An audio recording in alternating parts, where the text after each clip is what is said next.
خاص ایک تو گورنمنٹ کا معاملہ ہے، مگر دوسری طرف خان صاحب نے آج صحافیوں سے بات کرتے ہوئے بہت مایوسی کا اظہار کیا ہے کہ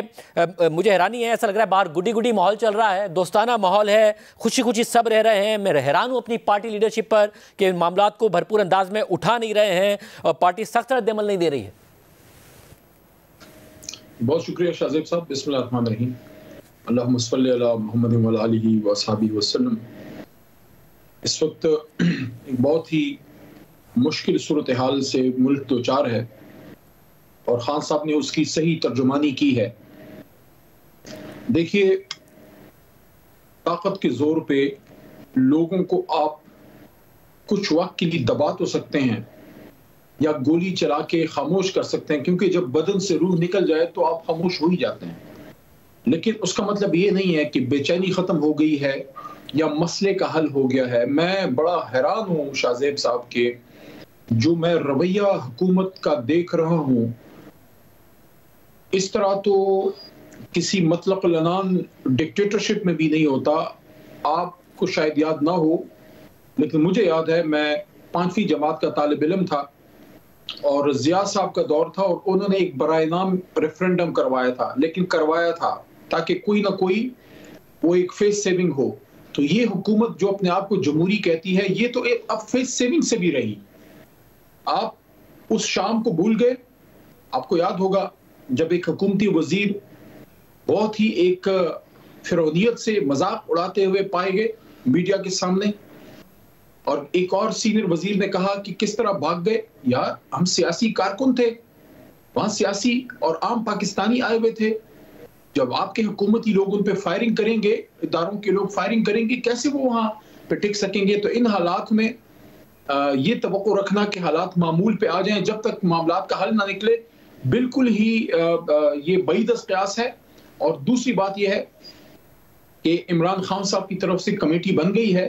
اس کو اگر حکومت سیریس نہیں لیتی اور اس پہ کوئی سٹیپ نہیں لیتی تو میرے لیے بطور پاکستانی بہت الارمنگ ہوگا کہ اتنا خون بہنے کے بعد بھی اور اتنا کچھ ہونے کے بعد بھی اگر ہوش کے ناخن نہیں لیے تو پھر ہم ان پہ صرف ایک سیاسی فاتحہ ہی پڑھ سکتے ہیں۔ کیا ایسا نہیں ہے کہ پہلے آپ لوگ کہتے تھے کہ اور عمران خان صاحب کہتے تھے کہ اسٹیبلشمنٹ سے بات کریں گے، یہ تو کٹ پتلیاں، ان سے بات کیا کریں؟ اور جب اب آپ ان سے بات کرنے کو تیار ہیں تو کیونکہ آپ کی نظر میں یہ کٹ پتلیاں ہیں، انہیں اجازت مل نہیں رہی ہے دوسری طرف سے، کیونکہ اسٹیبلشمنٹ آپ کے لیے کسی بھی طریقے سے مذاکرات کا دروازہ کھولنے کے لیے تیار نہیں ہے۔ کیا یہ صورتحال ہے اس وقت؟ دیکھیں، میں 2 دنوں سے پارلیمنٹ میں کچھ ان معاملات پہ کہنا چاہتا ہوں، موقع مجھے نہیں ملا، اور اس کی وجہ یہ ہے کہ آج تو حکومتی کوئی وزراء ہی نہیں تھے اور اس وجہ سے اجلاس کو پہلے مؤخر کیا گیا اور پھر ایڈجرن کر دیا گیا کل آنے والے دن جمعے کے لیے۔ ہو سکتا ہے کل مجھے موقع ملے۔ ان معاملات پہ عمر ایوب صاحب نے اور بیرسٹر گوہر صاحب نے پارٹی کا موقف پرزور انداز میں پارلیمنٹ کے فلور پہ دیا ہے، لیکن میں یہ ضرور کہنا چاہتا ہوں کہ یہ جو حکومت ہے اس کا رویہ انتہائی غیر سنجیدہ ہے کہ آج پوری پارلیمنٹ میں ایک حکومتی وزیر نہیں تھا اور کل بھی نہیں تھے، اور ان حالات میں آپ کیسے یہ توقع کر سکتے ہیں کہ وہ حکومت جو ایک فارم 47 پہ آئی ہے اس سے کوئی خیر کا راستہ نکلے؟ میں دوبارہ یہ کہوں گا مرزا، مگر جو آپ کی پارٹی لیڈرشپ ہے جس میں اس پہ پیش رفت ہونی چاہیے، اور آپ کی جو پارٹی لیڈرشپ ہے، ظاہر حکومت کی طرف سے واقعی مثبت رویہ نہیں آ رہا ہے، آپ لوگوں کی طرف سے بار بار کہا جا رہا ہے کہ مذاکرات کے لیے اس حکومت سے تیار ہیں، کمیٹی بھی بنا دی ہے، بٹ آپ کے لیے ایک ڈبل مسئلہ نہیں ہے؟ ایک طرف حکومت بات نہیں کر رہی، دوسری طرف آپ کی پوری پارٹی قیادت ظاہر ہے بھگت بھی رہی ہے، پھر آواز بھی اٹھا رہی ہے، کیسز بھی بھگت رہی ہے، مگر ایک طرف عمران خان صاحب خوش نہیں ہیں، وہ کہہ رہے ہیں مجھے ایسا لگتا ہے کہ باہر جشن ہو رہے ہیں، خوشی خوشی رہ رہے ہیں۔ بشرا بی بھی مطمئن نہیں ہے، وہ کہتے ہیں کہ جی مجھے اکیلا چھوڑ کے پارٹی لیڈرشپ بھاگ جاتی ہے۔ پھر تو آپ کی دونوں طرف سے، ہر طرف سے پارٹی لیڈرشپ اس وقت پس رہی ہے، نہ عمران خان صاحب خوش، نہ بشرا بی صاحبہ خوش، نہ اسٹیبلشمنٹ بات کرنے کو تیار، نہ حکومت بات کرنے کو تیار۔ دیکھیں، اس بات میں تو کوئی دو رائے نہیں ہے کہ اس وقت تحریک انصاف کی جو لیڈرشپ اس وقت گراؤنڈ پہ کھڑی ہے، جو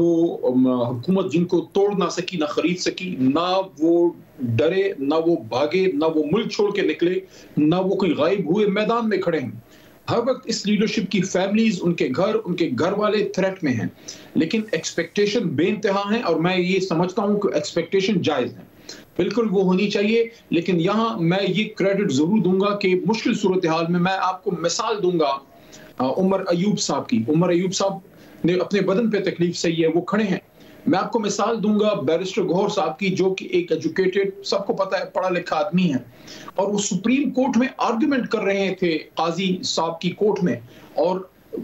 پیچھے ویڈیو پہ ڈائریکٹ لائیو چل رہا تھا کہ ان کے گھر پہ اٹیک ہوا تھا, اور ان کو پھر وہ court proceeding court room number 1 میں چھوڑ کے اپنے گھر جانا پڑا, جہاں ان کے گھر کے ملازمین یا فیملی ممبرز کو بدقسمتی سے ایک مشکل صورتحال کا سامنا وہاں پہ کرنا پڑا. اسد قیصر صاحب کی میں ایک ایگزامپل آپ کو دوں گا کہ ایک سلاجو آدمی اسپیکر اپنے دور میں, انہوں نے شہباز شریف صاحب تک کو انہوں نے پروڈکشن آرڈر دیے تھے, لیکن اسد قیصر صاحب کو جس طرح کی مشکلات کا سامنا کرنا پڑا ہے, اور ان کو جس طرح ایف آئی آروں کا اور جیل کا سامنا کرنا پڑا ہے, تو ایک طرف یہ صورتحال ہے, دوسری طرف آپ کی بات سے میں ایگری کرتا ہوں کہ حکومت کا رویہ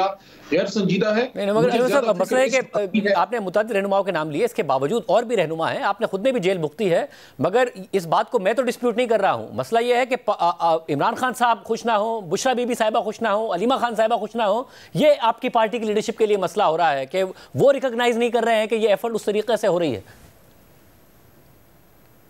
نہیں شاہزیب صاحب, میں سمجھتا ہوں میڈیا میں بعض اوقات چیزیں عجیب سی آ جاتی ہیں. لیڈرشپ گور صاحب یا راجہ صاحب جب جائیں گے کل پرسوں اڈیالہ, سے ان کی بات ہو جائے گی, اگر کوئی ریزرویشن ہے تو وہ ان تک پہنچ جائے گی اور پارٹی کو وہ اس سے آگاہ کر دیں گے. لیکن اس وقت خان صاحب کے حکم پہ جو کمیٹی بنی ہے, اس کمیٹی کی طرف حکومت کی طرف سے کوئی پیش رفت بظاہر نظر نہیں آ رہی. اگر کوئی اندرون خانہ کوئی ڈیولپمنٹ ہے تو اچھا ہوگا اگر ہے, لیکن اگر نہیں ہے تو بطور پاکستانی ہم سب کے لیے لمحہ فکریہ ہونی چاہیے کہ آج سے 10 دن پہلے ڈی چوک پہ گولی چلی. شہادتیں چاہے جتنی بھی ہوئی ہیں وہ ڈسپیوٹڈ معاملہ ہے, ہم زیادہ کہیں گے حکومت کم مانے گی, لیکن ایک بھی گولی چلی جو ہمارا ایک بیانیہ ہے کہ گولی کیوں چلائی, ایک بھی اگر گولی چلی ہے شاہزیب صاحب تو گولی کیوں چلی. سوال ہمارا یہ ہے, جمہوریت ہے, اس میں آپ کو رائٹ ہے, آپ ہماری ایک بھی بات نہ مانیں, وہاں بیٹھ جاتے. اگر 126 دن بیٹھ سکتے تھے تو 26 گھنٹے بیٹھ جاتے, 3 دن بیٹھ جاتے. اس سب میں مسئلہ ہے کہ جو حکومت کا ایک اور موقف سامنے آ رہا ہے, وہ کہہ رہے ہیں کہ اب گن پوائنٹ پر ہم نہیں کریں گے آپ سے مذاکرات. اب آپ یہ کہیں سول نافرمانی کی تحریک چلاؤں گا, بل نہ دینے کا کہوں گا, ریمیٹنسز روکنے کا کہوں گا, اس طریقے سے نہیں ہو. تو آپ کو لگ رہا ہے کہ کیونکہ آپ کی پارٹی کے اندر کے حوالے سے بھی خبریں سامنے آئی کہ تمام رہنما نہیں ہیں اس بات سے مطمئن کہ یہ کال ارلی دینی چاہیے تھی, تو مذاکرات سے پہلے یہ دھمکی نہ دی جاتی تو بہتر تھا؟ دیکھیں, احتجاج ایک حق ہوتا ہے ایک جماعت کا, اور الٹیمیٹلی آپ دیکھ لیجئے کہ عمران خان صاحب کو جیل میں ڈالا, ان پہ گولیاں چلی, اس کیس کا بھی کوئی ریزلٹ ابھی تک نہیں نکل سکا. حالانکہ 200-250 کیسز عمران خان صاحب پہ تو آپ نے کر دیے, لیکن سابق وزیر اعظم, اور یہ میں نے شہباز شریف صاحب کی موجودگی میں پارلیمنٹ کے فلور پہ یہ بات کی تھی کہ شہباز صاحب چاہے آپ کچھ بھی کہیں وزیر اعظم کی کرسی پہ بیٹھیں, آپ جب وزیر اعظم تھے پچھلے دور میں, یعنی کہ جو 16 مہینے یہ تھے, آپ کے نیچے سابق وزیر اعظم عمران خان صاحب کو گولیاں لگی. اب یہ بھول جائیں کہ ان کا نام عمران خان ہے, وہ ایک سابق وزیر اعظم تھے جن کو گولیاں لگی. کیا سٹنگ وزیر اعظم اور رژیم کی اور اسٹیبلشمنٹ کی یہ ذمہ داری نہیں کہ وہ یہ معلوم کریں کہ کس نے اتنی جرت کی کہ اس ملک کے سابق وزیر اعظم پہ گولیاں چلائی جائیں؟ اس سوال کے علاوہ آئندہ جو آپ کا اعتراض ہے کہ مذاکرات کے لیے حکومت نہیں تیار ہوئی, کہ میں جاننا چاہ رہا ہوں کہ کیا آپ سمجھتے ہیں کہ یہ دھمکی نہ دی جاتی تو بہتر تھا؟ انصاف نہیں ملا. ایک میرا نقطہ لینے اس کے بعد میں آپ کا سوال لیتا ہوں کہ اس کا انصاف عمران خان صاحب کو نہیں ملا. اس کے ساتھ ساتھ بے شمار ان پہ کیسز, ہر مین کیس میں بری یا بیل کے بعد اگلے ان پہ اور مزید کیسز, اور الیکشن میں آپ نے نشان چھین لیا, قوم نے نکل کے ووٹ کر دیا, نشان ڈھونڈ ڈھونڈ کے ووٹ کیا, وہ بینڈیڈ چھین لیا, اور آخر میں اگر ایک امید تھی سپریم کورٹ سے تو سپریم کورٹ کو 26ویں آئینی ترمیم کے بعد بہت کمزور کر دیا گیا بدقسمتی سے. اب ان حالات تو پھر علی صاحب اس تمام سینیریو میں تو کیا کریں؟ تو اس سارے سینیریو میں کیونکہ پھر مذاکرات کی بھی ساتھ بات کر رہے ہیں اور حکومت کے لیے گن پوائنٹ پر نہیں ہوں گے, تو یہ اگر دھمکی نہ دی جاتی سول نافرمانی کی, آپ کے خیال میں بہتر تھا؟ آپ کی پارٹی میں بھی یہ سوچ ہے؟